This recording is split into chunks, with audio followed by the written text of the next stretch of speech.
And like they do on TV, they sync it. Here you go.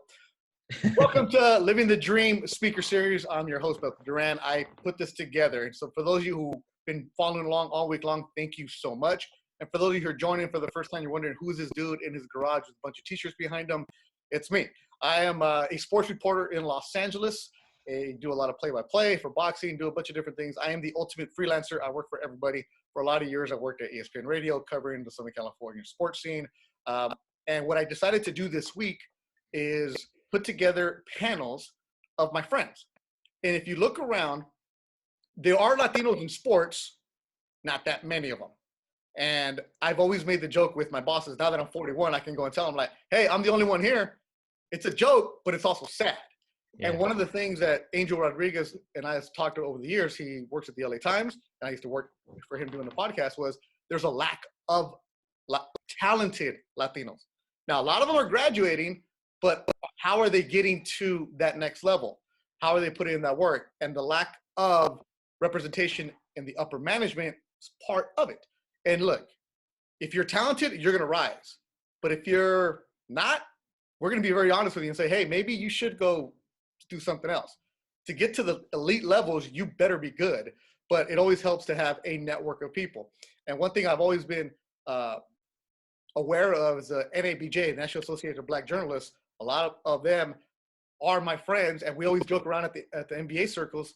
It's like, hey, if one job opens up, NABJ is going to submit everybody they know for it. Yeah. The Asian American Journal Association, also strong, united fronts. And it's us, the Latinos, because we're so diverse. We have a Dominican, you have a Cuban, you have a Mexican, you have a Texan, you have a Chicano. We are, like, we're a bunch of haters. We are crabs in a bucket a lot of times. And it's always, nah, fool, you can't do this. But that needs to change. And it's like, when Angel would ask me, hey, do you know anybody for this MetPro program or this internship program? I'm always thinking, yeah, but not too sure, kind of. And we want to help each other out. And that's what I decided to do this week was, look, we're all home during this quarantine. How can I use my resources to put people in contact with each other? So on Monday, I had an NBA panel. I had an NFL one. I had a baseball one. I had a play-by-play one. And Ileana Limon Romero, via Twitter said, hey, if you need any help, let me know. And I'm not a writer, but I said, you know what? A lot of people want to be writers. Let me do something. I contacted Angel. He said yes. Iliana said yes immediately. That kind of help, that kind of initiative is what we need. And now you, if you're a young writer or a current writer, you now have access to two of the Latino editors in the country.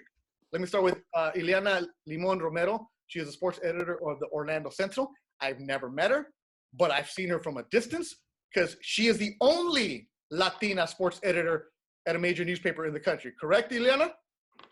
That's correct. The only one. Yep. So take advantage and use her to your resource for your networking. Originally from El Paso, went to University of New Mexico and covered Orlando soccer scene really well. Got promoted after covering UCF Golden Knights. It's the sports editing department, and now she's the big boss. Angel Rodriguez, he has a new, bigger title. He used to be the sports editor of the LA Times, and just recently got promoted. Angel, I believe you're the managing editor. Assistant managing editor for news.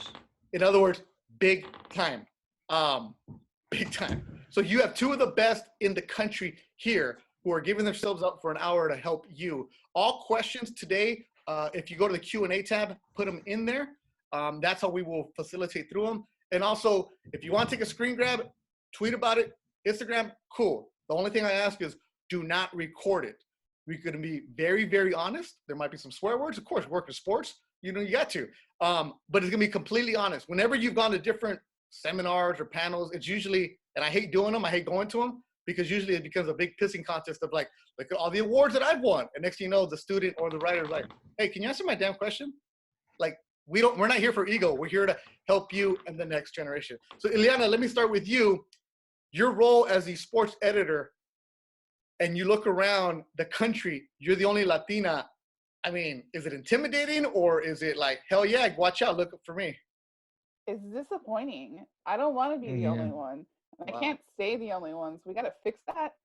That has been my main point of frustration. I'm the first Latina to be sports editor at the Orlando Sentinel, I'm the only one, as you mentioned now, and that just can't be the story. So I've worked at it, and I've had lots of other Latino journalists tell me, oh, good luck with the diversity of recruiting. We've tried that before, and it just never works out quite as much as we want to. We run into barriers with employers, or we just run into challenges, and I'm not about that. I'm about just anybody that I can help, anybody that I can network with, anyone that I can directly impact, and that's what I'm going to try to do. And if I only make an impact to about 10, 15 people, hopefully they go on and do a bunch of different things and help. But yeah, it's frustrating, but I think that I've been able to make an impact in my own newsroom, not necessarily directly with my team as much as I want, because I haven't had a lot of hiring opportunities, but across our entire newsroom, I've been able to make an impact. And then we have a lot more Spanish speakers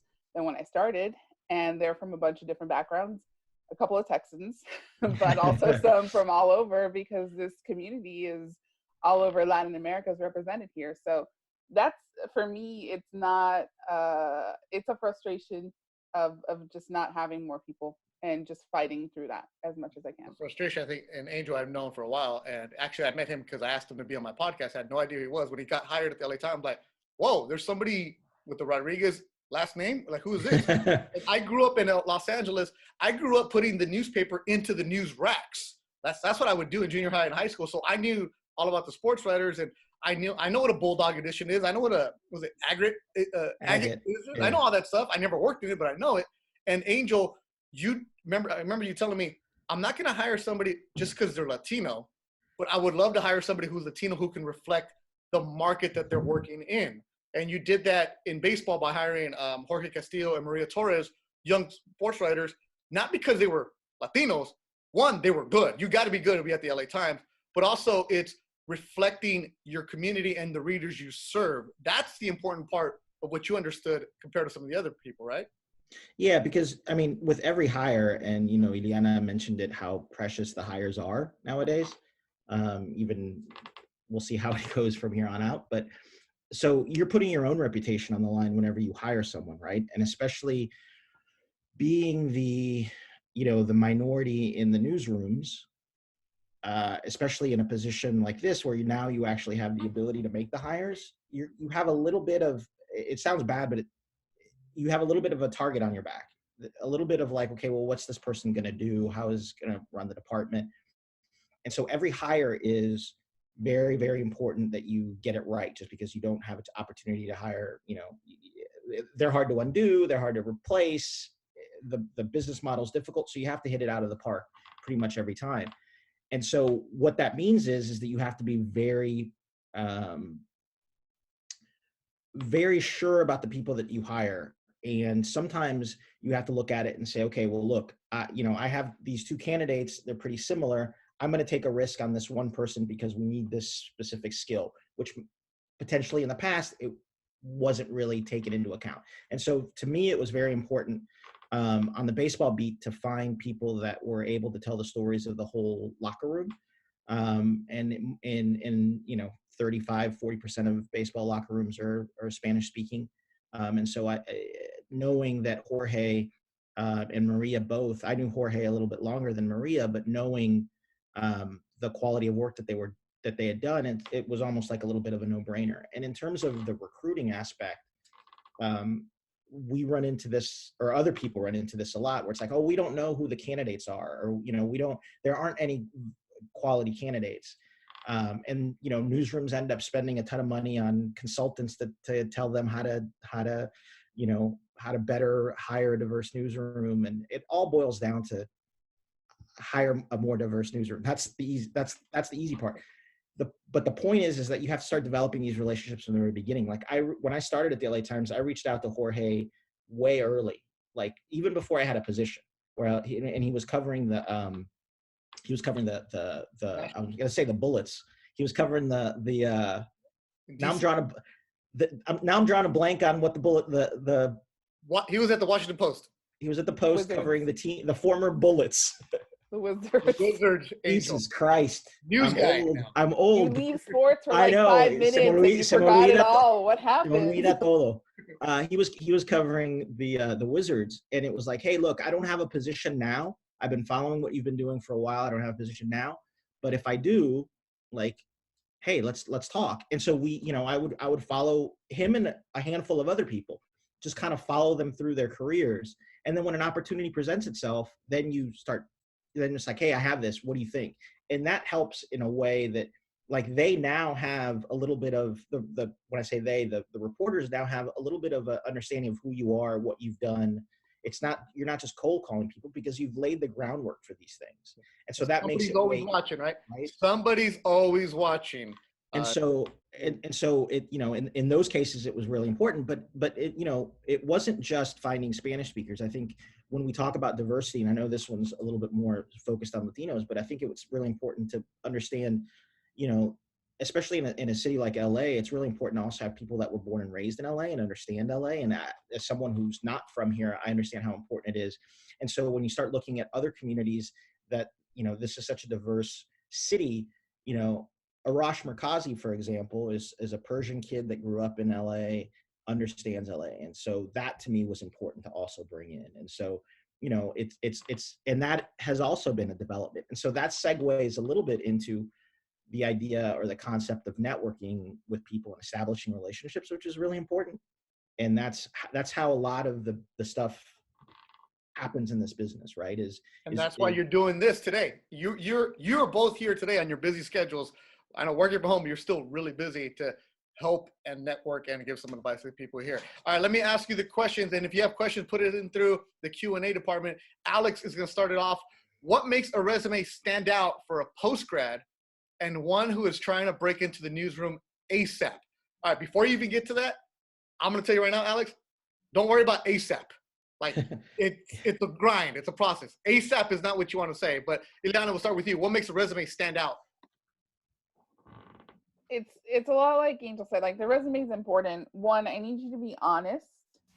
Don't lie. Don't embellish. Don't overstretch. Just show me what you've done, what you've been working on. Be proud. Own what you've done so far, whatever is listed there.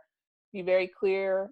Make sure it's proofread. If you're going in a certain tense, if you're going with past tense, stick with past tense throughout. If you're going with past, present, all these things, they're little things. Attention to detail. The fact that you showed it to someone else and that you care enough to make sure that it's proofread is important. But honestly, I don't spend a ton of time on it. I don't spend a ton of time on that. It's going to be more about reading some of the samples that you thought represented you and that you thought were important. And then again, those conversations that I'm able to have with people who have worked with you, people who know you, and not just your references. I mean, I'm a journalist. I'm not going to risk the one spot that I have, the one opportunity that I have on somebody that I completely don't know. I want you to be great on my team. I want you to elevate what we do. I want you to work well with others. I don't want you to be a jerk, because I'm going to find that out before you get here and not let you in the door. That's a personal point of pride for me. So those are the things, all the reputation, all the work you've been doing, all those things, that all follows you. So in terms of the resume, if you're just getting started out, you just got out of school, make sure that it's clean, make sure that it's edited, make sure that it represents you. Don't overstate, don't try to stretch too much. Try to understand who you're trying to apply with and what's important to them. Make sure you're reading their stuff. If you're going to adjust them and personalize them, don't get them mixed up. Don't send me the one for the Houston Chronicle on accident. Keep that stuff organized. Which I'm sure that stuff square. That's happened. Oh yeah. I've gotten stuff all over the place. Everyone has, and I try to be understanding. But that kind of I've like been there. But it shows that if you're not paying attention to those details, then I'm not going to hire you. Yeah, right. I know. I've been there. Now, I will say the ASAP part. When I was a junior at the University of New Mexico going into senior year, or when I was going into the summer between junior and senior year, I needed an internship, right? You want to level up, you want to do great, you're hoping for the best, you're trying really hard, you're hustling. This is not a journalism school. It's not the Columbia, Missouris or the whatevers that you're going to be known for. I mean, I got 48 rejection letters, and then I was an alternate for an internship and then got in the door. It's a grind. So you're going to have to be open to it and know that your very best work, how much you're putting in, getting it proofed, getting it ready, and putting yourself out there, that's part of the industry. It was part of the industry before coronavirus, and now it is even more so. So you're going to have to just accept that you're open for that, you're up for that, you're willing to take those hits. If you love it, if you're passionate about it, and you're driven to get better, then it's going to be okay. but there's no easy answer to what resume is going to unlock the door and get you in. So Yeah. you go. Angel? Yeah, it's a little bit different at the LA Times because usually it's if you're applying for if we have a beat writer position open, we're usually looking for more established beat writers. When I was at smaller papers, it was a little bit different. So now here we kind of look at different ways, and I agree with Iliana that I don't spend much time looking at a resume. Like Syracuse, Columbia, the great, but I probably couldn't tell you where the majority of my staff went to college, other than the fact of me making fun of them if my football team beats them or if we're playing. Like that's how I know where people went to school, right? Because I think there was a tweet about a year ago or 2 years ago from someone at the New York Times who was like, I think it was the director of their internship program. They were like, the best candidates have come from these schools, and it was all the elite Oh, yeah. Northeast schools. Yeah. And that obviously started a big backlash. Obviously, going to those schools is great. You get a great education. Like I was an adjunct at ASU, and they do great work. But it's less about where you went to school, and especially when you're applying for something at the LA Times, which is usually it's your second job or your third job. It really is about, like Ileana said, the samples, the work you've done. And if you're dealing with I'm not in sports anymore, but I had a running list of people in other newsrooms that I really liked throughout, in smaller newsrooms. It could be, and that's one of the good things about APSC, the Associated Press Sports Editors Association, is you get to meet people from across the country and sort of keep an eye on people as they develop. But in terms of like advice for people that are wanting to get their foot in the door or whatever, I mean, we've all said it already here. It's a grind. It's a long haul. The job you might apply for might not be the one you get, but you develop the relationships. And so it's probably frustrating when you send it. It's happened to me. It's probably happened to all of us. You send in a resume, you don't get a call, you never hear from them. You sort of get frustrated with that whole thing, or even you might get a call back and not get the job. But it's all part of a process, and it's easy to get discouraged in this business. But the work ultimately, if you put in the work, if you develop good relationships. I mean, Iliana hit it on the head. Like, especially as managers, you do not want to hire a jerk, because that's going to make your job worse, right? Because if you know this person's a jerk, no matter how good of a writer they are or how good they might be, other people are going to, other writers are going to know that. It's going to create problems, and then us as managers are the ones that are going to have to solve those. Yep. None of us want to do that. It's Like we want to focus on stories. We don't want to worry about HR or this person said that and stuff. And it's some of that stuff's impossible to get around as managers. But you want to associate yourself with people that are like-minded, that are willing to work, collaborate, that you want to spend time with. Yeah. So that's key. And then another thing is also like, and this, Iliana, I'd be curious what you think about this. Like, I spend a lot of time looking at people's Twitter feeds as well, and so that almost is why? It's great. Why are you looking at their Twitter? Well, just because it's you get an idea of what interests they have, right? Mm-hmm. And sometimes you can get an idea of the people's sort of how inquisitive they are about certain things, or how they sort of view things, even though it might not be what they've written or pitching or tweeting a story that they wrote, but it's just like different. I can probably name you like 4 or 5 writers that I really like just from their Twitter feed, and that makes you think, oh, okay, well, I'm going to go read what they. It's like a football coach it's like a college recruiter. Like when you're recruiting the high school kid, they all go through their social media of like the 5-star guy or athlete. Same thing, Iliana. You were nodding your head like, yeah. Yeah, absolutely. No, you absolutely look for that. And I would suggest putting your social media handles at the top of Yeah. your resume. And I would also say that don't assume that any faked or locked accounts aren't going to come back on you, because everything you put is public. It just is. It's not something that I'm hunting for. I'm not going for a gotcha. I just want to know you. I want to know how your thought process is, what you bring to the table, what you're curious about, what you find interesting. And a lot of conversations that happen with hires at sort of our level and above tends to be not even specifically about sports sometimes. It's about what you're curious about, what you're interested in. There's a lot of politics and other things, world issues. We're just curious about what you bring to the table. Uh, the push for diversity is not just it's important to have minorities represented. Sure, that's fine. But what it is you bring different questions to the table. You think about things in a different way, and you think to ask different questions. Can any journalist step in and write, about a topic and ask questions or do something? Yeah, there's some exceptional journalists of all different backgrounds, but I need people who are going to think of the questions that I never did, that are going to be curious about the world and understand how to engage with a part of the community. And it's not for the loss of that community. It's not because they're suffering without us being there. It's because we're less than because we don't represent that. I think it's all that misconceptions there a lot in the newsrooms. Well, we thought the Hispanic community was going to be bothered because we didn't cover it, but they were fine, it turns out, through our reporting. I was like, no, they weren't bothered. They were fine without you. I mean, right now, getting coronavirus information is definitely important in Spanish, and I think that's still a major issue. But other than that, it's more, we're less for not knowing that better. We're less for not having that represented. So I want to see your Twitter feed because I want to see how you react to different things. I want to know how you engage and what you're curious about. And you can definitely disqualify yourself there if you say some things that are truly offensive, because once again, I'm open to diversity of thought, but I am not okay with racism, sexism, homophobia, Right. and other things. So, once again, if your mom saw your Twitter account, would you be in trouble? Te van a regañar, te van a pegar. So, simple as that. Edith Noriega, what are some mistakes you see interns / young reporters make early on in their careers?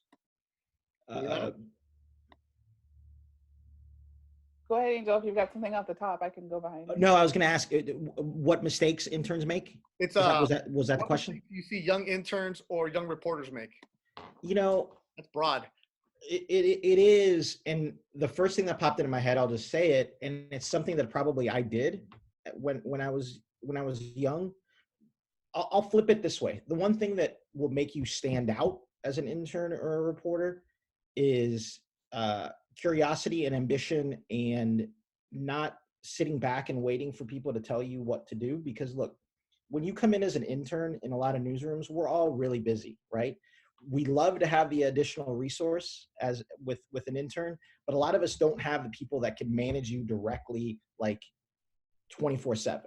And so what we are looking for in a lot of times is also people that have that sort of ambition or that initiative of saying, hey, I have these handful of ideas that that I'd like to write. We had an intern 2-3 years ago, a kid named Ethan Bauer, who's went to University of Florida. Great kid. I think he's now in Utah. When he started his internship, he had done the research. He had like 5 stories, never been to LA, never been to California, never followed any team out here. But he had a list of like 5 different stories that he wanted to write, that he had sort of done the research on and said, oh, this seems interesting. Some of those didn't pan out, obviously, because he didn't really know the area. But just the fact that you would take that time to think about things, come in with ambition or an idea of what you might want to write is a huge thing, because there's nothing that sort of, that would sort of discourage me more is when you come in as an intern and just see them just sitting there waiting for someone to tell them what to do. And I understand it, because I was a really shy kid starting out. I didn't know what the hell I was doing. I didn't want to put myself out there. And so I could see myself in a lot of those kids. So I try to get it out of them. But the more that you can sort of develop those relationships in terms of not feeling like you can speak up and have an idea, I think will definitely set you apart. Now, obviously with the thing of like listening, right? Like nothing works the other way as someone who, as a kid coming in thinking they have all the answers or all that other stuff, right? So there's a little bit of a balance there. But I think the more that you can sort of, come in prepared and try to, go after things is great. And then again, on that sort of that same topic, is the more that you're open to trying different things, like, specifically with stuff that we do in LA, some of the stories that we had interns cover were stuff that we didn't normally have a beat writer for. And it was always in the summer because that's when we got the interns. So we would always send them out to surfing because we didn't have anyone to it's not like we have a surfing beat writer or anything like that. The surfing tournaments were in the summer. And so, you always have kids. I wouldn't know the first thing about surfing, but the kids that would like be like, yeah, I'll do it. I'll go out there. I'll do the research that I need to do to understand what I need to write about, or the stars or whatever. Those are the ones that end up shining really well. And the ones that are sort of like, well, I don't, that are kind of like take a back seat in those cases. And I say that again as the kid that probably took the back seat in a lot of ways because I was really shy and didn't know what I was doing. So the more that you can sort of, in some, I pretended a lot. It's like you sort of have to put your, and I still do that now in a lot of ways. Like whenever you're in meetings, you're like, okay, well now I gotta be this person, and you just learn to deal with it. But the more that you can sort of just show the initiative, I think that's the key. So long way around to say for that question, but yeah. Iliana? Agree with everything you said. I think there are all types, and you're trying to strike the right balance. I think having respect for the people that you work with and the community that you cover is really important.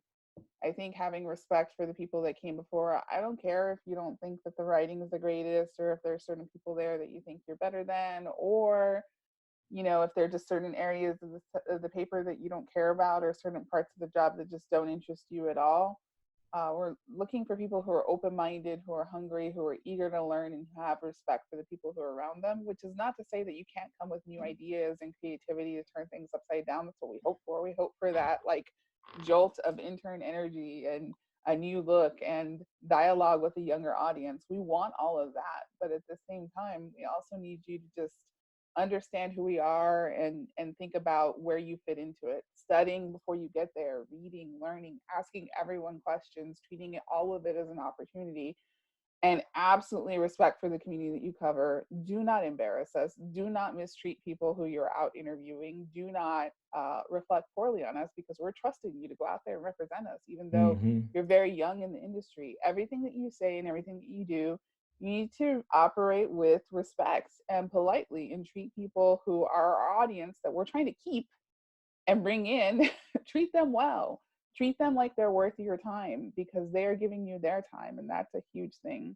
I think the other valuable thing that I really appreciate from young people who are coming up is, I want to spend time with you and give you feedback on your work. A lot of my peers want to do the same thing. We want to help people out. We want to help people grow and get better, but time is hard. It is not easy. It's not always possible. So if you can read your work and compare what you turned in versus what was actually published, that is a huge asset. Learning how to adapt, learning how to understand and think about, wow, they changed that, and that. We didn't really talk about it, but I'm kind of seeing what they expect. I'm kind of understanding the pattern. Those things are hugely important, and it's how you can learn and grow. So it's all of those things. And then just another big mistake is not reading the rest of the publication, only reading your own work, whether it's the website, whether it's watching things in the market, watching television, doing all of those things. Like, you need to immerse yourself as if you're a student of the community and trying to learn as quickly as possible. If you don't bother to read and I throw you an assignment, that's you're next in line on a series of things that we've been doing, and it's very apparent that you haven't been paying attention to what everyone else is doing and what's been going on, that's not good. So you just really need to engage. All right. Well, you know what? If you're that person, you didn't even get hired anyway. So I'm going to say that if you're that person who does your own stuff, forget it. You're not going to go anywhere. And I'll just add to this. No seas creído. Don't believe your own hype. It doesn't matter, because whether you're 22 or 42, there's always somebody better. So just act like it. Think about like in sports. There's always that one person better than you, right? So just don't believe your own hype. Just because you went to Arizona State doesn't matter. Because you know what? I went to 3 junior colleges, and I got Syracuse kids that are my producers. So leave it at that. Anyways, this question comes from Alex, and it's a good one because it's a terrible job market, whether you're just graduating or whether you're in your 30s. And he says, after 6 months from graduating, a lot of internships are no longer open to those trying to continue to get experience. What do you recommend on how to continue to get your name out there?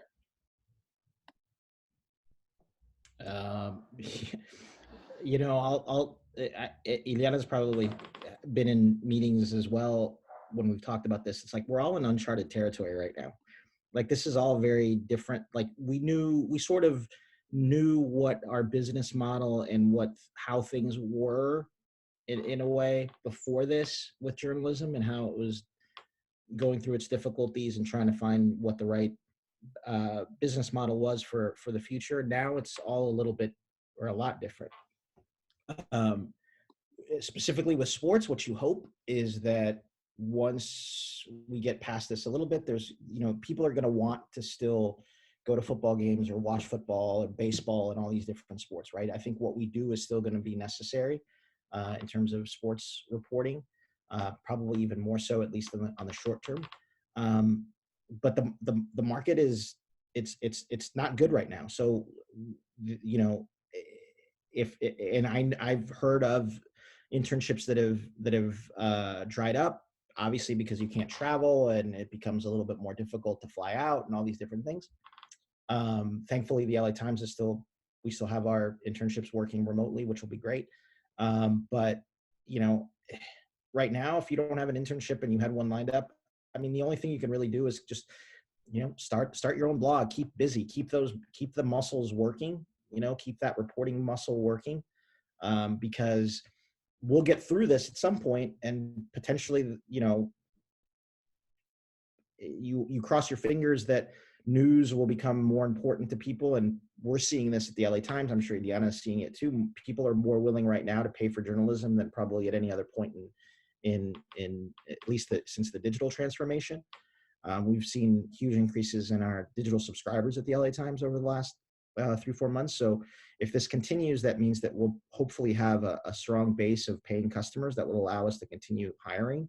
But in the meantime, I just think you just continue hustling, continue to do what you're doing. I mean, you're an example of it. You're in your garage, you just tapped your network and just started doing stuff, right? And this is great. So you just sort of have to figure out a way to kind of keep busy, keep doing what you're doing, maintain connections with the people that you've talked with. Like that's just because the internship might have dried up. It has nothing to do with the fact that they didn't want you or anything like that. It's just the circumstances. So continue to reach out to the people in your network that you've been talking to, people in that newsroom that you had an internship with, because those people will remember you. And that's where the relationship and networking aspect of it comes into play even more. Iliana? Yeah, I agree with a lot of what Angel said. I think first things first, do not feel bad. You are in a large group. You are not alone. You're not the only one going through these challenges. It's not the first time we've had a downturn in our industry that has made it really difficult. There was the Great Recession. There's been other times. Lots of people have been through layoffs and have bounced back. Lots of people have been through struggles finding work. As Angel said, there's a lot that you can do right now, though. There really is. One, we talked about your resume. Get that proofed by a bunch of different people. Get your clips and your portfolio together. Get it critiqued. Reach out to different people. Where do you want to work? Where do you aspire to work? Can you introduce yourself? Be respectful of their time, but try to get in and see if you can do a quick phone chat or see if you can get some more information about people you want to work with in the future. NHJ, for better or for worse, as an organization, has free signups right now for anybody who's been laid off, who's been affected by this. So they're giving free memberships, and then they're going to be doing their convention, and there's going to be discounted rates for members who are out of work. So if you're looking for that, there is SPJ has a website that has a toolbox. Yeah, this is a great time for everybody to look. Like, I think the question was more like for if you can't get that internship. You mentioned how you got rejected for 40 of them. Right? This is a great time for these kids to really learn how sucky this business is, but they can still really network. Look, I'm in my garage doing these webinars, collecting unemployment because as a freelancer, I lost 9 jobs I was supposed to do. As a play-by-play guy, that's what I do. But I'm not going and say, woe is me, because I think I'm going to follow up on this. Kids that are like, say, 24, 25, it's like, fuck, I got a degree from Arizona State. I went to Florida State. I went to Utah, whatever it is. And it's like, mijo, hey, like Sally Mae's calling. What are we doing here? Like for the kids who are like in that boat of like mid-20s who might be only doing preps or whatever. And they're saying, say like they're in Amarillo, Texas. Best advice for those guys who are like, you know what? I think it might be time to go sell life insurance. Yeah, I mean, I think part of it is, I think you got to do what you got to do. Here's the thing. When this lets up, any manager is going to ask you, what did you do during the shutdown? And there is no shame if you didn't have a job during the shutdown. There's no problem with you not working in the industry, but I want to know how you got better and why you should be the first person I hire. What did you do to work on? What did you focus on? Did you set out a bunch of books that you read that you thought would teach you how to be a better writer? Did you set off, never done anything on camera, so you learned how to shoot yourself on camera and how to do much better hits so that you could be a multimedia journalist instead of maybe some of the traditional stuff that you went through? Did you mix videos? Did you set up Zoom interviews? Did you start your own podcast? Did you upgrade the quality of how you are on radio so that you don't say 20 times in a segment? For me, please. Did you figure out lighting? Did you figure out how to do some different editing skills? Did you figure out how to build your own website instead of getting one out of the box? Did you learn to code? Did you learn how to do charts and presentations that are going to make your portfolio sing? Did you do a breakdown and analysis of your favorite team and show me how you would do that so that my readers would be like, that's a can't miss thing that I need to add the second I get a green light to hire? Those are the things that you can do. Yeah. And if you have to go get a real life job, good. Get a real life job. That's okay. There's no shame in that. That means you are more of people of my community that I need to cover than anyone else. That means you have a better connection to my audience and are going to come to me with better real life stories than people who were fine the whole time. So there's no shame in any of that. Do what you got to do to pay your bills, be safe, and find a way to get better. Iliana just made me feel like a flojo. I have a full-time job, but I'm just like, damn, I didn't do any of this stuff. I need to start doing all these things. I don't have time to do any of this. I'm like in all these meetings. I know. So many meetings. Hey, it's terrible. That's why you're big time and you guys give advice. It doesn't mean you have to go learn how to do all that stuff. I was in 7 meetings yesterday. Today's only 5. So, and this is like a nice distraction, frankly, from just kind of sitting in these things. Yeah, and all those things you mentioned, Iliana, I did. I taught myself. I have a nice little ring light. As you can see, my swap meet. So when Orlando Sentinel is looking for something, I got you, girl. I got you. I'm impressed. I'm very impressed, man. I'm Mr. 1099. I come strong. Listen, we're fighting in Florida. We're open for business, so come on over. Hopefully.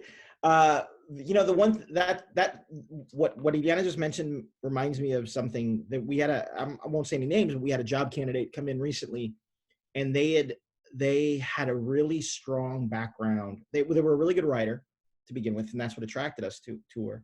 But she also had a background in math and was really into data and was doing her own charts, doing her own things. And it's like, oh shit, this differentiates this person from everyone else.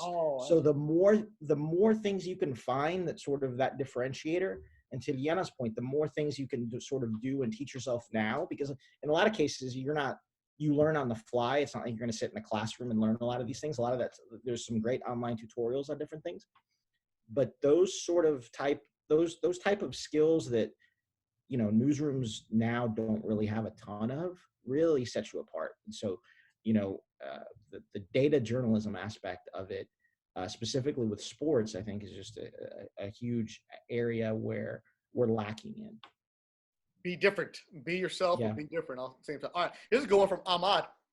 Hopefully I say your name right. What's the best way to get your foot in the door with freelancing? And how do you go from freelancer to actually staff?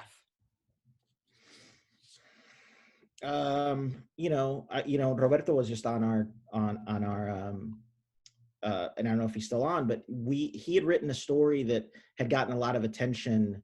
And now I'm drawing a blank on what that story was, but I remember Fidel Martinez, who's our social media editor, and Steve Saldivar both mentioned him to me. And so, in terms of freelance, we're probably not going to publish something from someone that's never written anything that we can't sort of verify that you're a good writer. So a lot of it from the freelance aspect of it is stuff that we've seen you write before. And then it just so happens that in this case, in Roberto's case, it was like we had someone that we needed someone in Dallas. He pitched the story and it's really great. And so that was like the relationship developed that way. So he said in the chat that it was Deadspin about FC Juarez after the El Paso shoot. Exactly. There you go. That was it. And so that, you might write one thing for one and it, it could blow up, but that gets seen and shared around a ton, right? And so that then allows for people to be like, oh, I want this person to write something for us. And so, and it doesn't have to be, I mean, Sports Illustrated before, or the New York Times or whatever. It could be any sort of, it could be a college paper, it could be something else, anything that gets sort of published that you look at and you go, oh, I like how this person thinks. I like that specific, maybe it's a specific area of expertise that is really cool that we might look for. And so in terms of freelance, it's not easy, but it's also developing those relationships. And your one pitch might not land, but maybe it's the second or the third one that gets done. And so again, it's sort of like going back to what Iliana said about getting rejected. It's like there's this job is about rejection, and you're going to get rejected, but you sort of keep at it. And then that one, I who knows how many times Roberto pitched that Juarez story to people, and it probably got rejected a ton before maybe Deadspin picked it up, and then that led to other things. So it's just not taking rejection too personally. And then it's freelance to staff. I mean, you have to do a good job, obviously, and you have to you have to check all the boxes that what we talked about earlier. You have to be a good teammate. You have to write well. You have to show versatility, all those things. So it's not an easy transition, especially now with jobs being so scarce, but it can happen. And it's just, again, you never know. I'll share one story, just how crazy this business is. So, and I'm not going to say any names or anything specific, but we at the Times we had a bunch of smaller newspapers, the Daily Pilot, the Lackawanna Flint Ridge paper, all these sort of community papers. And because of the economic situation now, they were going to close, and all those reporters were going to get laid off. And so at the same time, we were hiring for some news desk positions, which is what the team I run now, which is kind of breaking news reporters. And it just so happened that I liked one of the people that I was going to hire, that I liked one of the people that was going to get laid off there. And so I offered a job to one of these people on this team that everyone else around her was going to get laid off. And she got this job. And not only, like, it just so happened that I had the opening right then and there, right? And so she went from potentially being laid off in probably the worst the worst job market that any of us have ever seen, to getting a full-time job at the LA Times. If anything had happened a week, like if the timing hadn't worked out, like things would have been completely different. And so that's the crazy thing about this industry, is it's really about timing. It's luck in a lot of ways. And so I just think about that moment when I offered her the job, and I knew that all her coworkers were gonna get laid off when I offered her the job, because it was like that same day. And so it was just like, God, this is such a weird thing that, like, she is getting, which at the time it's a dream to work at the LA Times, I'll admit that. So it's like like how different her day could have gone if it just wasn't for this one decision that was made at the right moment, and these jobs had kind of come up. And so that's just that just shows how it is about talent, but it's also about timing. And it's so easy to be caught up in a numbers game, and this person, even if she would have gotten laid off, was still really, really good. And that's the thing. It's like, it's not an indictment on people's quality in a lot of ways that end up losing jobs now, but it's just the nature of things. And so, sorry if I took that on a tangent, but I think about that moment a lot, because you went from, frankly, being laid off to like a $20,000 raise, and it was just a matter of hours, right? So it's just like crazy. And that's just how this business is. That story is like really familiar to me, because I was at the Albuquerque Tribune, and it was owned by Scripps at the time, and some suits came in and told us they were putting the paper up for sale, which is the precursor to closing it down. They ended up waiting 3 months to close it down, but it was very obvious that it was only because of Justice Department Joint Operations JOA stuff that was going to keep it. So we knew we were out of work. Entire newsroom sobbing, people really, really upset. And I'd spent the last 2.5 years talking with the Orlando Sentinel about different opportunities. And that same day they called me with the job opening. I came out to interview. It felt really crappy, by the way, for that young woman. I'm sure she feels terrible because I was bawling when I left Albuquerque because all my friends, all my close coworkers had nothing. They had no idea of anything. And they were like, boy, you really planned that one. I'm like, I mean, at the same time, it's the hustle. Like that's the way it is all your life. Like it's that hustle and talking to people. And I was really grateful, and it worked out obviously quite well for me. And it was a big promotion. So but that goes to it though. Like to Iliana, to your point, back when you were the young reporter, where you might have one job, but you got to always be networking all the time because you never know when something like don't marry yourself to that one spot, that one position. It's you got to be open to a lot of things. Like, hey, you want to cover the NBA, but if the only thing available for you is preps and girls soccer, do it. You're still in the business. Like the way, here's how I got my position at the LA Times hosting their sports podcast that lasted 6 months. Angel Rodriguez was on my podcast called Living the Dream 3 years before that. And I'd always tell Angel, hey, whenever the LA Times does a podcast, I'm your guy. I'm your guy. Mind you, I was joking about it, but not really, right? And then he comes and tells me, he's like, I think we're going to launch a podcast. And I'm like, okay, when do I start? Because I had developed that relationship over and over. And they still want to look for other candidates, but it's always creating the next opportunity. So if you're freelancing and you're sorry right now and you're like, damn, I hate everything about this business, believe me, I know, it sucks. But if you're doing preps for, say, the San Gabriel Valley Tribune, why not call the Inland Empire, whatever? Like, call. You got to constantly be doing and out there networking. And also, Isabel Gonzalez asked, if you live in a state without professional sports teams and you want to move to LA, I think you've heard it.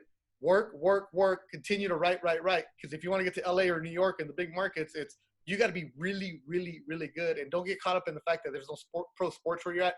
You got to be the pro writer. Like, that's what you got to do. You got to write that pro style. So it's always being one step ahead. Yeah, there are stories everywhere. And I'm not concerned with who you're interviewing. I mean, for certain things, for beat jobs where you have a Rolodex, obviously that's going to be helpful. But no, there's great stories everywhere. Getting back to the freelance pitch one in terms of how to handle it right now. Look, a lot of freelance budgets are frozen. We all know that. It's really challenging. But it gets back to what I was saying is you need to read everything about everywhere that you're interested in pitching to so that you know what they've already done. Don't pitch something they've already done. Don't pitch things that they've already got out of their own market, and then really try to find a unique idea and try to sell it. And sales is hard, and that's essentially what you're doing. It's hard putting yourself out there. It's not the most comfortable thing in the world, and you're going to get a lot of no's. You can't give up. Just keep trying to refine and keep trying to get better, and know that if you connect and have shown the respect to read about what you're working on, read and understand their area, and try to bring something different, as soon as they do have an opportunity, they may open the door to bringing you in. So trying to be an asset, trying to be helpful, trying to bring something different to the table is really important. And like I said, in terms of coming from a small place that doesn't have everything, if you do great journalism, it's going to rise. So I think it's really about just doing great work and trying to tell great stories, and then using the networking opportunities that are available for you. There's a million of them out there. If you're not from a minority background, there's SPJ and other groups that have tons of networking opportunities.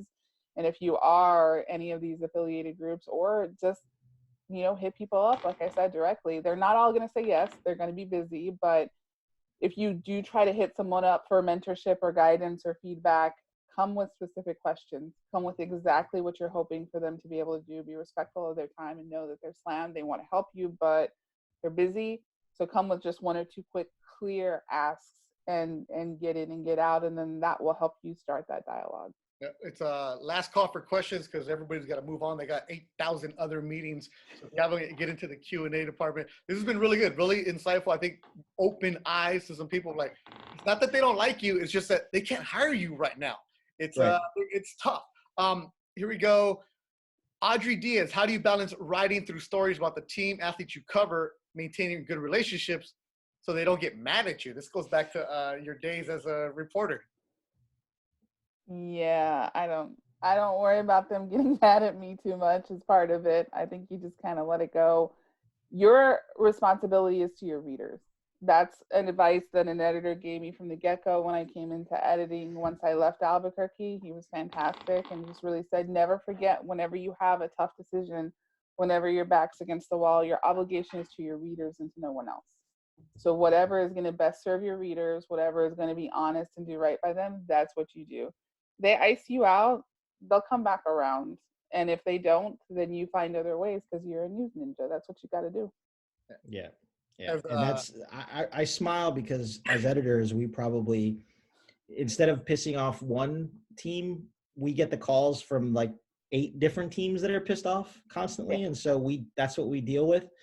And so, yeah, you sort of, you don't really worry about it. Obviously, if you've made a mistake or if we've gotten something wrong, then we attend to it. But you're dealing with personalities, other teams' personalities. A lot of people are very thin-skinned. Some teams are great, some teams aren't. It's not anything you need to worry about. Obviously, you need to be fair. I mean, that's and you know, you don't want to take cheap shots at people for just taking cheap shots. But you know, it's part of the business, and you know, we've had issues with the Dodgers in the past constantly. I mean, well, you got their Dylan former who loves to piss everybody off at your paper. So I said it, you didn't, but he loves to agitate. But also remember, columnists are there to give their opinions. Columnists as a reporter, you're there to do your job.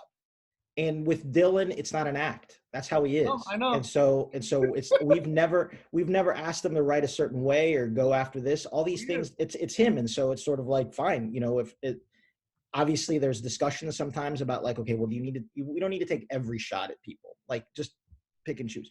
But I mean, you look at people that we're familiar with.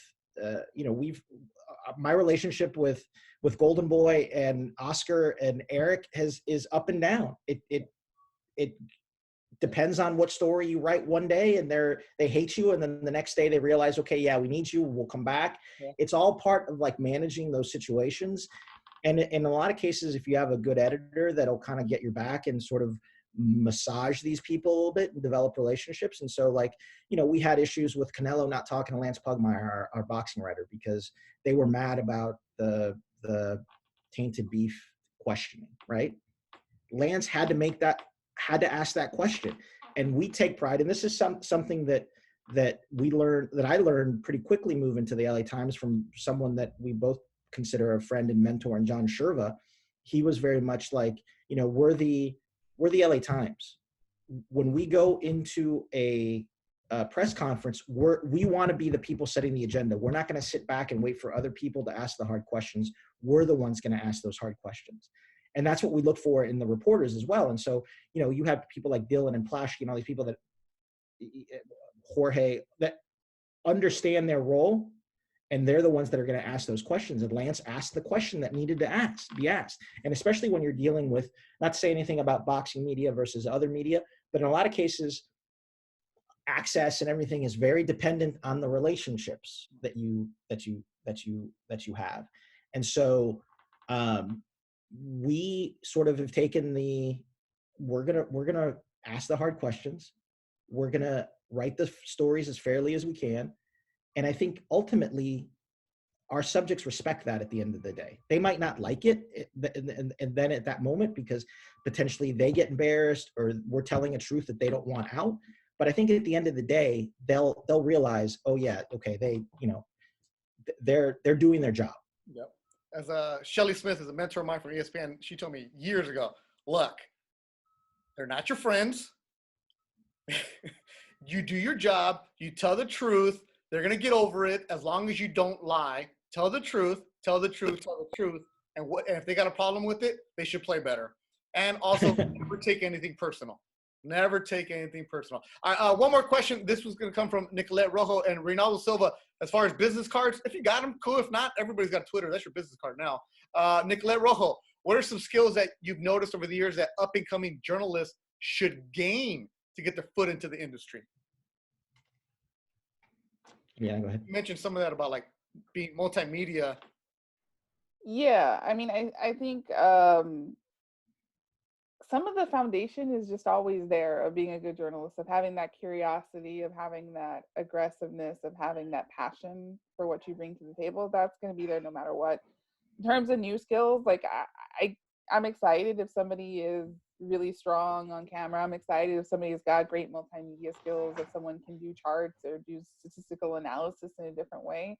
But I'm not filtering out because of that. I want you to be you and bring your strengths. Try to get better. Try to add something new to your repertoire, because we're always trying to be where our audience is at. We're trying to bring the journalism to them and meet them where they're at. And however you and your friends are consuming news, like that's where we need to be. We need to be part of that conversation. So you just want to do things that are interesting and engaging and that let you really be innovative. I have some veteran writers who've been in the industry for 20 years who are really excited about trying something new all the time. And you need that same energy. You need the way to engage and to cut through. So I don't think that there's any one thing that I look for. I just need you to have some of those traits and to be open to trying new things all the time. And not all of it's going to stick. And if math was like not your thing, then I don't need you to force yourself to be someone who does statistical analysis. I'm not trying to invent something different. Don't want you to be miserable, but at the same time, if there are things that are exciting or interesting to you, or something that's going to take you a little out of your comfort zone, like I didn't come in on camera at all as a journalist, and I had to fake it a lot, like Angel said, because I was on camera like all of a sudden all the time.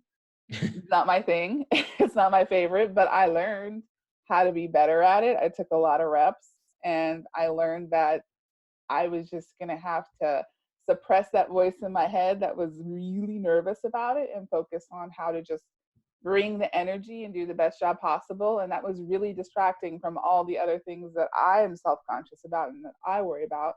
You just bring that. And I do have to bring that in management meetings too, just like Angel. You're like the only one there. And sometimes I'm the one who always gets in trouble by asking the thorny questions. So right. Not even there that's what you got to do. You fake it till you make it, man. Yeah. So be brave, be bold, and just try some different things. There's no template. There's no magical way that says this will unlock the door. Right. It's more about the foundation of who you are and leaning into your best instincts and trying to learn new things and being curious about the world and doing as much as you can. I don't have a magic answer. If I did, then it would be a lot easier for all you guys to get jobs, but that's not where we're at. Yeah. And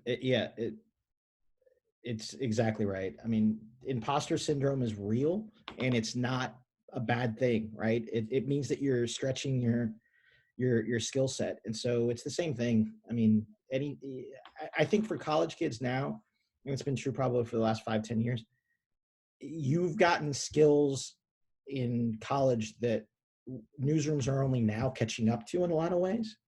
And so the more that you can learn what we've all talked about, video podcasting, editing, video editing, data graphics, all those different things, the more marketable you can become that way, the better. And in a lot of cases, you've gotten those skills where we're kind of learning on the fly in some newsrooms on certain things. You've actually taken a class on video editing and created your own videos and all those things. So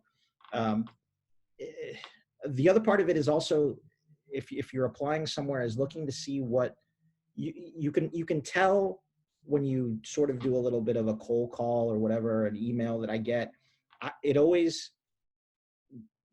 things always register when you can tell someone has spent the time doing the research. Like there was, I forgot who it was, some intern applicant, and you could tell he had spent weeks reading the LA Times because he was like, oh, I really liked this story from this person and blah, blah, blah.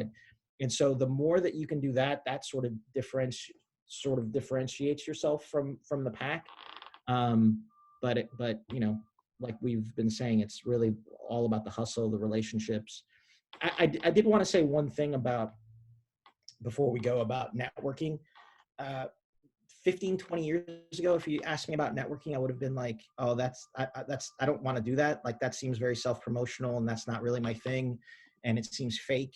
And, you know, why am I going to reach out to someone to have a conversation if I'm not really trying to be their friend? I'm trying to use them. To me, it was always this feeling of like, it's like a fake relationship. you could see that in certain people even now that do it, but I think the more that you can still just not so much networking is almost a bad term for it, but it's the more that you can just build relationships with people, it's fine. And I'll say this, like one of the panelists you had that is really great about it, Mark Medina. Yeah. He's a guy that, you know, would reach out to me constantly, just like, hey, how's it going? Like, obviously, you know, in this role that, you know, and he would always be very clear. It's like, hey, if you have any openings at the LA Times, let me know. But it never felt fake. It really came, you could tell from certain people that it came from a position of like, hey, I want to get to know this person. I respect this person. This is a, you know, a dream place to be. And so the networking, like for kids or younger people, like, don't look at it like fake or disingenuous in any way. Just be yourself. And, you know, I think that goes a long way of developing sort of long range. It's, you know, you're not just because you reach out to someone once doesn't mean you're going to get a job, right? Like, yep, it's part of a process. Well, it's one of the things I tell young kids or kids who are just graduating that, hey, your Twitter is your brand. Like, you can go and sell it. Like, don't tweet once every 3 days. Especially if you ain't got no job, what else are you doing? You really need to be going out there. Like, retweet stories. Antonio Morales is watching right now, who covers USC for The Athletic. I'll retweet his stories, and I'm making sure that I'm tagging his boss, because you never know. That boss might be like, damn, Beto really supports us. You never know. And that's how things happen. It's not me kissing up to him, but it's letting them know, like, hey, I'm watching you. I'm paying attention to you. And it's retweeting the New York Times writers like James Wagner. It's creating those networks. The reason I was able to put these panels together this week, because of the Twitter. This is how I met Iliana, via Twitter. Yeah. She got promoted. That's how we met. Yeah. 2 years ago, right? 2 years ago, you got promoted to editor. Iliana, and that's when I started following her. I'm like, dude, Latina doing this? I'm following her, because one day I might need to go cover the Magic, and never know, I have somebody there. Because it's not, as Angel would say, it's a weird, not networking, but it's building those relationships. Because if you really want to be in this business, closed mouths don't get fed, and brown mouths never get fed. So nobody's giving us tortillas. Nobody's giving you anything. You better figure this out. So when you try to make a pan dulce joke in a newsroom and nobody knows what the heck you're talking about, get ready for it.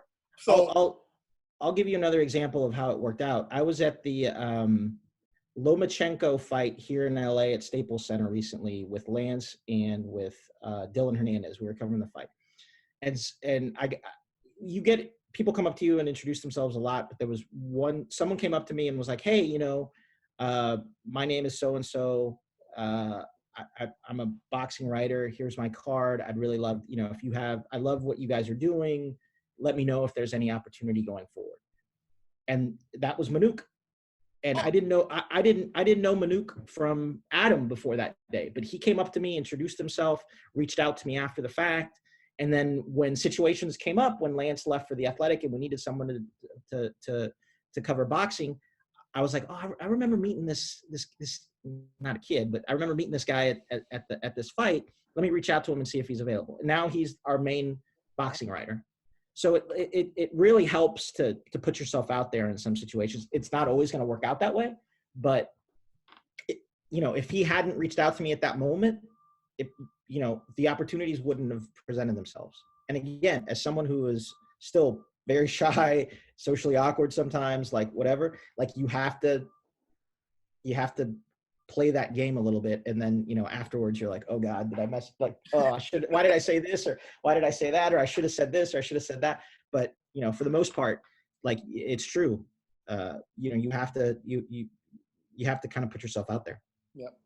It will do more harm not trying than trying. Yeah. So that's the most important thing if you're nervous about those sorts of things. The other thing I tell people who are nervous about being in diversity programs or feeling like the diversity hire or any of those other things, there are so many other people out there who have parents or grandparents or aunts and uncles who pick up the phone and call and introduce somebody and get them in the door for an application for a scholarship, get them in the door for an application for school, get them in the door for jobs elsewhere. There is nothing different. You don't have an aunt and uncle in this media industry who's going to hook you up. You don't have a Theo or Thea who's going to be able to hook you up or bankroll that unpaid internship or give you that special great grad school opportunity. So this is how you level it. You have to put yourself out there and try to meet people and try to introduce yourself and put yourself in the world. And it's hard. And I'm proud of you for trying. It's not always going to click. There's going to be a lot more no's than yeses, but it's worth it. And you certainly shouldn't feel bad about trying it, because that's the way you got to do it. That one yes is worth it. All right, final words from Angel Rodriguez. Whatever you want to say, Angel.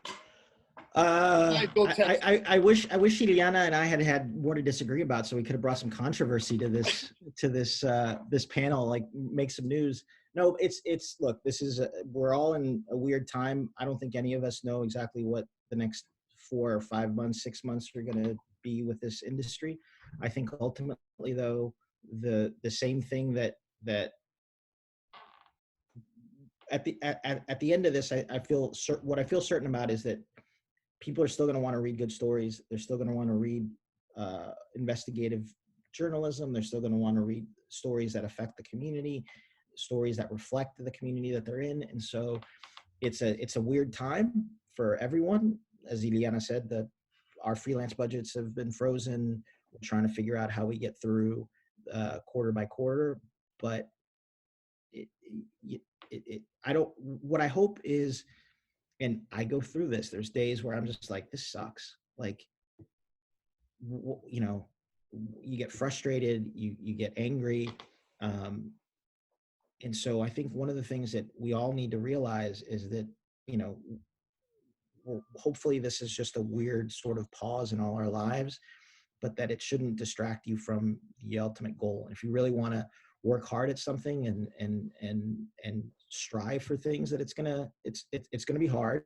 You know, Iliana talks about working in New Mexico, and you know, I've worked in I went from Phoenix to Connecticut to Cincinnati to DC. You're gonna, like, opportunities are sometimes it's going to put you out of your comfort zone, and in some cases it's going to take you to different cities and different places that you don't know anyone. But this is still, I still sort of, even though, like I said earlier, I still get frustrated, still get mad and upset about certain things, but it's still, you know, I can't imagine doing anything else. And frankly, I don't know what else I could do. Like, I think as a journalist, all of us have kind of sat around at some point and said, well, what am I going to do if, you know, invariably we all feel like someone's going to tap us on our shoulder at some point and be like, hey, well, thanks for all your hard work. I always said, well, I can go to Vegas and deal blackjack. I don't know if that's even an option anymore, right? Like, who knows what that's going to be. So I think all you can do is just continue to, you know, stay motivated, stay trying to do the, you know, what we talked about earlier is really take this opportunity to kind of better yourselves, because if you're out of work right now, it's an opportunity to learn new skills that we're probably never going to be able to get in terms of the amount of free time that we have. But you know, it's going to get frustrating. It's going to get discouraging, but you never know. Like, we've all probably, like Iliana said about that one moment where, you know, she got the job in Orlando. Like, you just never know when that opportunity is going to present itself. And the more that you stay in the game, the more that like random phone call, that job opportunity that just presents itself. Like, we've all probably had those examples of just like getting really lucky. And if you just stay in the game and you do the work, you know, it might. I'm rambling, but you know, that's good. It's good stuff. Go ahead.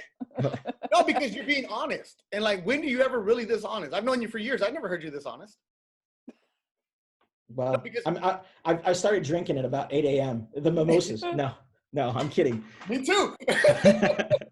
No. But I think this is one of those. This is a time. This is a weird time for all of us. This is something that we're all sharing together. And obviously, there's levels, right? Like, thankfully, my family is healthy. Hopefully, everyone else's is healthy.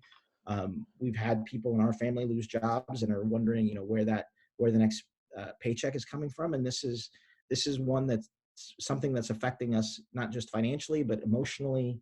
And the more that we can try to take this opportunity to better ourselves, the better. And I say that as someone who has completely stopped working out, has completely started eating horribly, is, you know, has like 3 breakfasts a day and then like 3 lunches and a dinner. You're back to your roots. You're a real sports writer.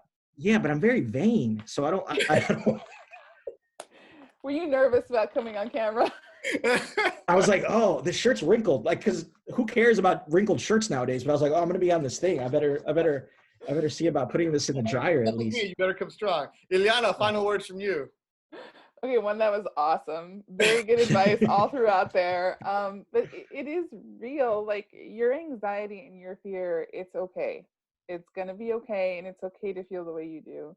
There are lots of resources out there if you're feeling completely overwhelmed. That's a different kind of conversation, and I'm hopeful that you'll reach out and use those if you need them. But I got to tell you, I mean, people for Angel and myself, you know, Beto introduced us like we were at the top, and both of us are like, I don't know who's going to tap me on the shoulder too. So that struggle is real. That's part of being part of this industry. If you're passionate and you love it, if you've gotten a taste of it and you feel like I really want to do it, if you keep working hard, if you keep pushing to better yourself during this opportunity, I feel pretty strongly that eventually you will get that opportunity. I don't know what it's going to look like. I don't know where it's going to be.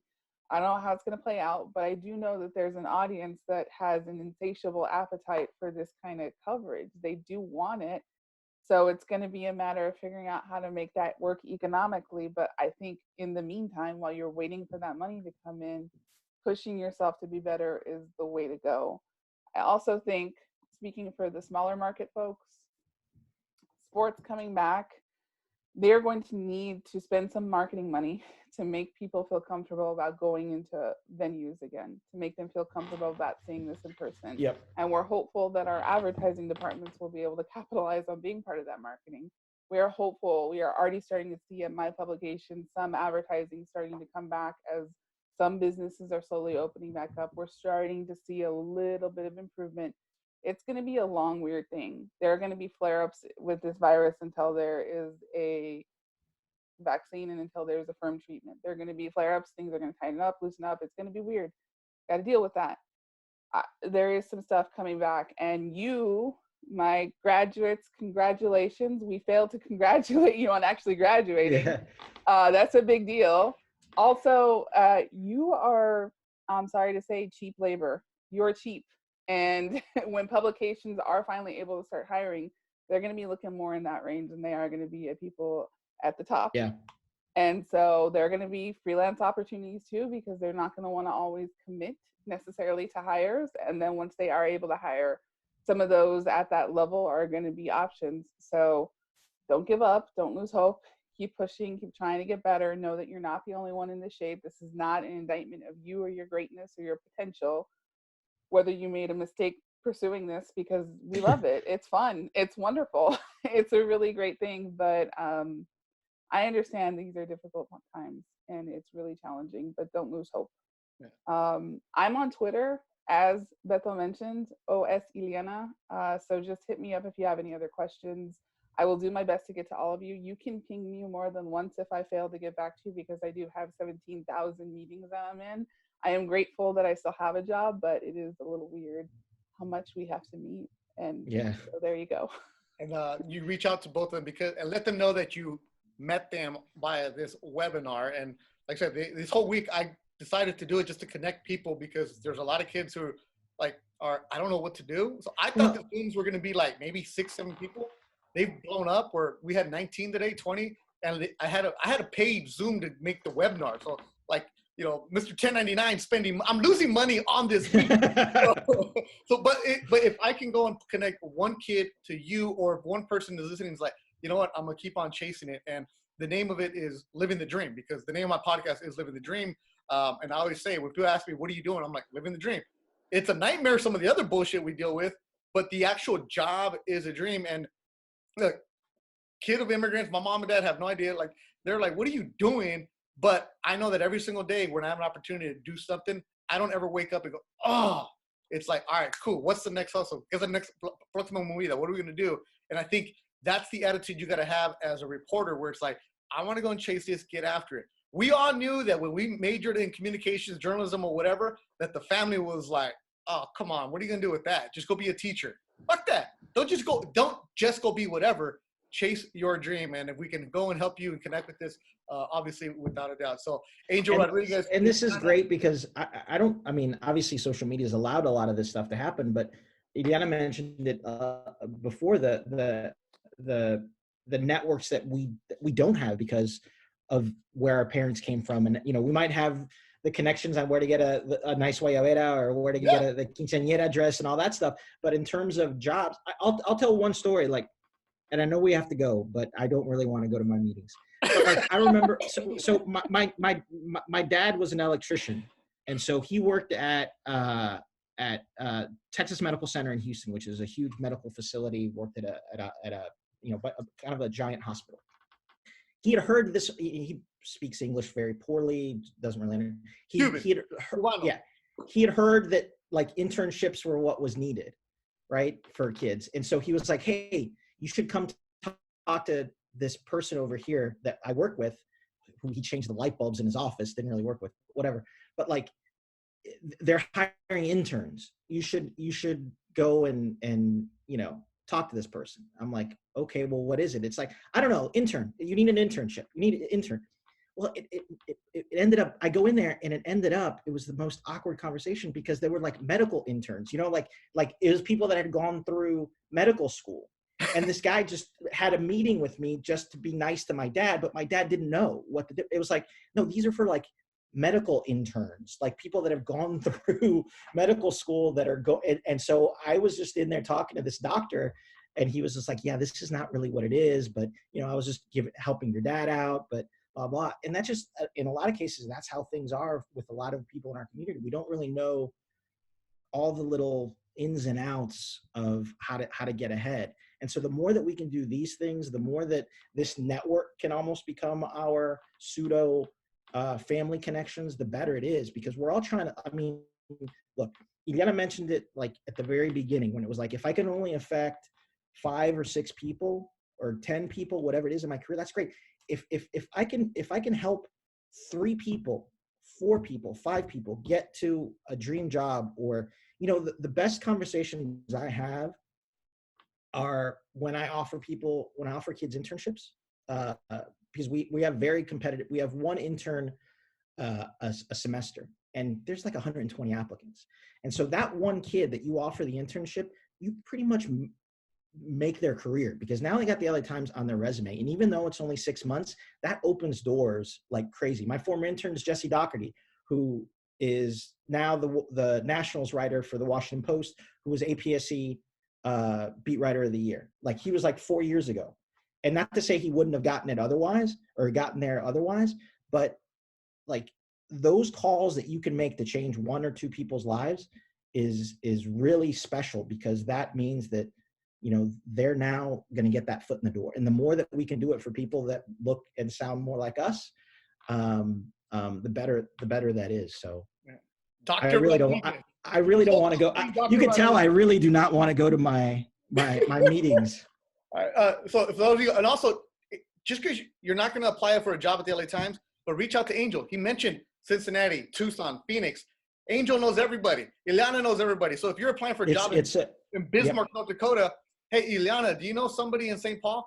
Guarantee you they do. So use this. I actually do. Yeah. Yeah. That's the thing. Like, our network is small. I mean, there's, how many sports editors are there in each city? There's like 1 or 2 at most in each city, right? And so we all sort of know each other. We all kind of have the same. We go to the same conferences, or dealing with the same type of things. And so, for example, Jesse in DC at the Post, he would have probably gotten the job anyway because he's really good. But having worked there and knowing Matt Vita at the Washington Post, the sports editor there, when the job that came open was a preps writer for the Post. And I reached out to Matt and I said, hey, this kid's going to apply. You should look out for him. Like, I kind of undersold it, because I said, in 2 years, he'll be covering Georgetown basketball for you. Like, he's that good. In 2 years, he was be covering the Nationals. But we have those connections. So it might not just be, use them. Yeah. It might not just be at the paper that we're at, but there are, people, we all talk, we all share resources, we steal people from papers. So we poach, even though, like, I know people at the Athletic, even though they poach from us, it's a small world. And so the more that you can use, that's all. Yeah. All right. Angel Rodriguez, Iliana Romero, thank you so much to both of you. This is pretty cool. And like I said, reach out to them. Let them know you came from the Living the Dream Speaker Series. So, Iliana, un placer. Nice to meet you. Angel, thank you for giving me my dream job at the LA Times. And I'm not going to tell everybody how I went into your office and you told me, hey, you've been let go. We'll leave that story for another day. But it was fun. Well, say hi to Roberto. Good job. Yeah, thank everybody for attending. This is cool. Thanks so much. If you guys need anything, Angel Rodriguez, Iliana on Twitter. I'm not going to say their AJ Rod. Yeah. Don't say it because they're journalists. They should find out how to get it. It's not that hard. And Google. I know Google. Thanks so much. Enjoy your week. All right, Beto. Good to see you. Iliana, good to see you. Take care. Hope everyone's safe.